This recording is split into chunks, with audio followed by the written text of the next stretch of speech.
चलो भाई, तो भाई ये 12 जून का लेक्चर सॉल्यूशंस का लेक्चर 1 है ना भाई। सॉल्यूशंस में भाई इस भाई 3 क्वेश्चन आए थे और भाई 12th क्लास एनसीईआरटी में है ना भाई। इसके हम क्या क्या पढ़ने वाले, कॉन्सेंट्रेशन टर्म, सॉल्युबिलिटी पढ़ने वाले हैं, ठीक है। और भाई types of solutions, residues, colligative properties, van't Hoff factor, ठीक है। तो भाई आप सॉल्यूशन शुरू करते हैं भाई। तो सॉल्यूशंस क्या है भाई? होमोजेनियस मिक्सचर्स हैं फॉर्म बाय मिक्सिंग ऑफ 2 और मोर कंपोनेंट्स, ठीक है।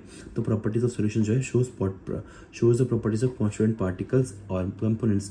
जैसे शुगर का सॉल्यूशन है ना, तो भाई शुगर मीठी होती है तो उसका जो सॉल्यूशन है वो भी मीठा होता है, बस ये है, ठीक है। भाई टाइप्स ऑफ सॉल्यूशन जो है भाई on the basis of number of components, ठीक है, नंबर ऑफ कंपोनेंट्स के बेसिस पे। तो बाइनरी सॉल्यूशन होता है भाई हैज़ 2 कंपोनेंट्स, बाइनरी मतलब 2, ठीक है, 2 कंपोनेंट है, ये हमारे सिलेबस में है, इधर नहीं है। लेकिन भाई टर्नरी सॉल्यूशन हो गया 3 कंपोनेंट हो गए, 2 सॉल्यूट और 1 सॉल्वेंट होता है।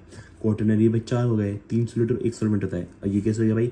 अब मान ले भाई पानी में भाई नमक और चीनी दोनों डाल दिया, ऐसे हो गया भाई, है ना, ठीक है, ऐसे होता है, ठीक है। ये दोनों आउट ऑफ सिलेबस है, मेन यही है हमारा, ठीक है। अभी टाइप ऑफ सॉल्यूशंस क्वालिटेटिवली, ठीक है, क्वालिटेटिवली इसका मतलब क्या है भाई? अब क्वांटिटेटिवली का मतलब है भाई, अगर हम बोलते 1 मोलर सोल्यूशन, इसमें तो हम एक क्वांटिटी बता रहे हैं कि 1 मोलर है ना। लेकिन क्वालिटेटिवली मतलब हम ये बता रहे हैं डाइल्यूट सोल्यूशन है, तो इसकी क्वालिटी है कि डाइल्यूट है ना, तो इसलिए क्वालिटेटिवली, है ना। तो भाई less quantity of solute present, ठीक है भाई, डाइल्यूट मतलब लेस होता है। और कॉन्सेंट्रेट का मतलब होता है कॉन्सेंट्रेटेड, शब्द से ही पता चल रहा है भाई कॉन्सेंट्रेटेड है मतलब भाई ज़्यादा क्वांटिटी है, तो ज़्यादा क्वांटिटी है भाई। इसका एग्जाम्पल देख लो भाई, 1 मोल HCl इन 1000 ml और 1 मोल HCl इन 50 ml सिर्फ, है ना। तो इसमें देखो सॉल्यूट की क्वांटिटी ज़्यादा हो गई, है ना भाई। और भाई यहाँ पे टाइप्स ऑफ सोल्यूशन अगर हम देखें तो टाइप ऑफ सोल्यूशन भाई सॉलिड सोल्यूशन भाई सॉलिड सोल्यूशन में भाई सॉल्वेंट जो है सॉलिड हो गया, लिक्विड सोल्यूशन में सॉलिड सॉल्वेंट जो है लिक्विड हो गया, और गैस सोल्यूशन में सॉल्वेंट गैस हो गया। अब भाई एनसीईआरटी में एक टेबल है ना, रुको चलो मैं एनसीईआरटी निकालता हूँ, एक सेकंड को। हाँ भाई, तो देखो भाई एनसीईआरटी में टेबल गिवन है भाई ये भी इंपॉर्टेंट है मतलब, ठीक है। तो गैस से सोल्यूशन देखो सॉल्वेंट गैस लेकिन गैस एंड गैस हो गया हमारा mixture of oxygen nitrogen, liquid and gas chloroform हो गया, सॉलिड एंड गैस कैंपर हो गया, camper and nitrogen gas, liquid में हो गया गैस एंड लिक्विड हो गया oxygen dissolved in liquid water, liquid and liquid हो गया इथेनॉल डिसॉल्व्ड इन वाटर, है ना, शराब इन वाटर, है ना भाई। और सॉलिड लिक्विड हो गया ग्लूकोज डिसॉल्व्ड इन वाटर, है ना। वाटर सॉल्वेंट है कि बोल देते हैं तो एक सोल्यूशन हो जाता है वो, ठीक है। सॉलिड सॉल्यूशन हो गया गैस एंड सॉलिड हो गया सॉल्यूशन ऑफ हाइड्रोजन पैलेडियम, ठीक है। ये इंपॉर्टेंट है क्योंकि पैलेडियम ना बहुत छोटा होता है, तो कुछ लोग भाई हाइड्रोजन को वो समझ लेते हैं सॉल्वेंट, लेकिन नहीं भाई इसमें पैलेडियम होता है, ठीक है। लिक्विड जो है भाई वो लिक्विड एंड सॉलिड जो है amalgam of mercury with sodium, ठीक है भाई। तो भाई यहाँ पे इसमें भाई पता है सॉलिड हमारा जो है सोडियम जो है भाई वो है हमारा सॉल्वेंट, मर्क्यूरी जो है हमारा वो सॉल्यूट है भाई। जैसे हम अगर हम देखें भाई तो यहाँ पे क्या होता है, देखो ये सॉल्वेंट है ना, सोडियम सॉल्वेंट है और मर्क्यूरी लिक्विड है, लेकिन भाई लिक्विड में होती है ना, तो कुछ लोग समझते हैं ये सॉल्वेंट है, लेकिन नहीं भाई ये सॉल्यूट है, ठीक है। तो ये भी याद रखनी होती है चीज़, ठीक है। सॉलिड एंड सॉलिड भाई कॉपर लिक्विड या गोल्ड या फिर भाई कुछ भी जो एलॉयज है वो सारे, है ना भाई। तो भाई ठीक है। और भाई यहाँ पे जो है इन सी टेबल 1.1 इंपॉर्टेंट एनसीईआरटी भी दिखा दी मैंने तुम्हें, है ना। इंपॉर्टेंट एलॉयज जो है भाई ब्रास जो होता है वो कॉपर प्लस जिंक होता है, ब्रोंज जो होता है भाई कॉपर प्लस टिन होता है, और जर्मन एंड सिल्वर, याद रखो सिल्वर ना, लेकिन इसमें सिल्वर ही नहीं है, ठीक है, सिल्वर ही नहीं है इसमें। जर्मन सिल्वर भाई कॉपर जिंक और निकल होता है, ठीक है भाई। भाई जो बाइनरी सॉल्यूशन होता है भाई उसमें सॉल्वेंट और सॉल्यूट दोनों होते हैं भाई। सॉल्वेंट जो होता है भाई रिप्रेजेंटेड बाय 1 होता है और सॉल्यूट जो है रिप्रेजेंटेड बाय 2 होता है भाई। ये बस एनसीईआरटी में गिवन है, ऐसे रिप्रेजेंट कर रखा है, ठीक है। तो decides the physical state of solution, solvent जो होता है वो फिजिकल स्टेट डिसाइड करता है। अब मान लो भाई A ऐसे है और B L है और सॉल्यूशन भी ऐसे में आ रहा है, तो भाई हमें पता चल सकता है कि जो A है ना ये होगा सॉल्वेंट, ठीक है भाई। अब भाई अगर मान लो सारी चीज़ें L है, सारी चीज़ें लिक्विड है, तो भाई in this case quantity measure करते हैं, तब सॉल्यूट और सॉल्वेंट आइडेंटिफाई करते हैं। अभी that component of solution which is present in higher quantity उसे सॉल्वेंट बोलते हैं, है ना भाई। सॉल्यूट क्या होता है भाई रिप्रेजेंटेड बाय 2 से रिप्रेजेंट करते हैं कंपोनेंट इन लेस क्वांटिटी, ठीक है भाई, ये है, ठीक है भाई।